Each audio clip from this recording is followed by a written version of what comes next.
Turar joyni noturar joyga o'zgartirishga taqiq qo'yildimi? Endi turar joyimni noturar joyga o'zgartira olmaymanmi? Sizda ham xuddi shunday savollar bo'lsa, videoni oxirigacha ko'ring.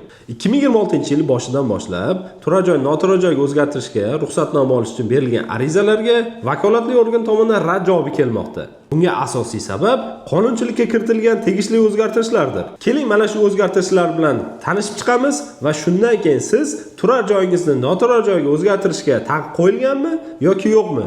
Bu savolingizga o'zingiz javob topasiz. Birinchidan, bino va inshootlarning ixtisoslashishini o'zgartirish, qayta qurish, rekonstruksiya qilish, o'z hududida qo'shimcha bino va inshootlarni qurishni loyihalashtirishga ruxsatnoma berish bo'yicha vaqtinchalik reglament qabul qilingan edi. Bu 2025-yil 15-fevralda. Ushbu vaqtinchalik reglament 2025-yil yakuniga qadar amalda bo'ldi. Shu orada, ya'ni 2025-yil 22-oktyabr kuni Vazirlar Mahkamasining 666-sonli qarori bilan 200-sonli qarorga tegishli o'zgartirishlar kiritildi. Ushbu o'zgartirishlar nimalardan iborat edi? Birinchidan, ko'p kvartirali turar joylarda quyidagilar taqiqlandi. Birinchi qavatdagi yerto'la qismidagi xonalarni yuk ko'taruvchi qismlarni o'zgartirish yoki rekonstruksiya qilish mumkin emas. Bundan tashqari, ikkinchi va undan yuqori qavatlarda joylashgan va loyiha smeta hujjatlari mavjud turar joylarni yuk ko'taruvchi qismlarni o'zgartirish yoki rekonstruksiya qilish va qayta rejalashtirish mumkin emas.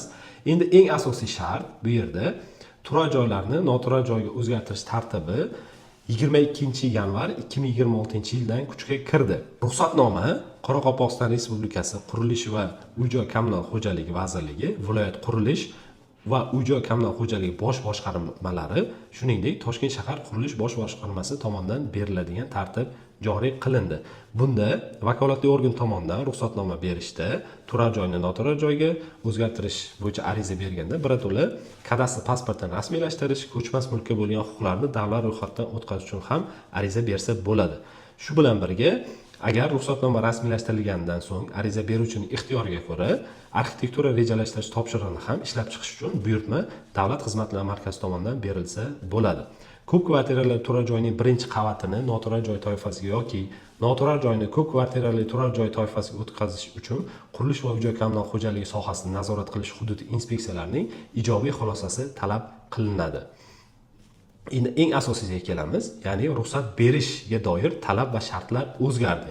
Quyidagilar mana shu talablardan iborat. Birinchisi, bino inshootining texnik holati bo'yicha ijobiy xulosa mavjudligi. Ikkinchisi, turar joyni boshqa shaxsga o'tkazishga taqiq yo'qligi yoki ushbu turar joyga nisbatan xatlov mavjud emasligi. Uchinchisi, noturar joyga o'tkazilayotgan turar joy birinchi qavatda joylashganligi. To'rtinchisi, qonunchilik hujjatlari hamda shaharsozlik normalari va qoidalari talablariga zid ravishda binolar konstruksiyasiga ta'sir ko'rsatuvchi o'zgartirishlar kiritmaslik. Beshinchisi, obyektda evakuatsiya chiqishlarining soni va joylashishining o'zgarmasligi. Keyingisi, turar joy aniq maqsadli kommunal uy-joy fondiga kirmasligi kerak. Keyingisi, alohida kirish joyini yaratish imkoni mavjud bo'lishi. Ko'zlangan faoliyat turi Vazirlar Mahkamasining 2000-yil 24-yanvardagi 22-son qaror bilan tasdiqlangan ko'p kvartirali uylardagi yashash uchun mo'ljallanmagan joylarda foydalanish tartibi to'g'risidagi nizomdagi ko'rsatilgan ilovalarda ko'rsatilgan faoliyat turlari bilan bog'liq bo'lishi kerak. Bular qaysilar desangiz, mana bu yerda tanishib chiqishingiz mumkin. Mana shu ro'yxatda ko'rsatilgan faoliyat turlari bilangina siz turar joyni noturar joyga aylantirganingizda shug'ullana olasiz. Shu bilan birga ixtisoslashishi o'zgartirilgan obyektning foydalanish maqsadi yer uchastkasidan ruxsat etilgan foydalanishning asosiy turiga muvofiq bo'lishi kerak. Ko'p kvartirali uylarni qayta rejalashtirish va rekonstruksiya qilishda qo'shnilarning yoki boshqa uchinchi shaxslarning umumiy mulkidan foydalanishi bilan bog'liq huquqlari buzilmasligi hamda ularning hayoti va sog'lig'i uchun xavf-xatar yuzaga kelmasligi inobatga olinishi shart. Bu yerda eng asosiy shart shaharsozlik normalari va qoidalariga muvofiqlikdir. Mana shu talablarga javob beradigan obyekt bo'lsa, bemalol turar joyni noturar joyga o'zgartirish mumkin hisoblanadi. Hech qanaqa davlat tomonidan qonunchilikka asosan turar joyni noturar joyga o'zgartirish bo'yicha taqiqlar mavjud emas. Bemalol turar joyingizni noturar joyga o'zgartirishingiz mumkin. Foydali videolarni o'tkazib yubormaslik uchun men sahifamga albatta obuna bo'ling hamda turar joyni noturarga o'zgartirmoqchi bo'lgan do'stlaringizga ushbu videoni yuborib qo'ying.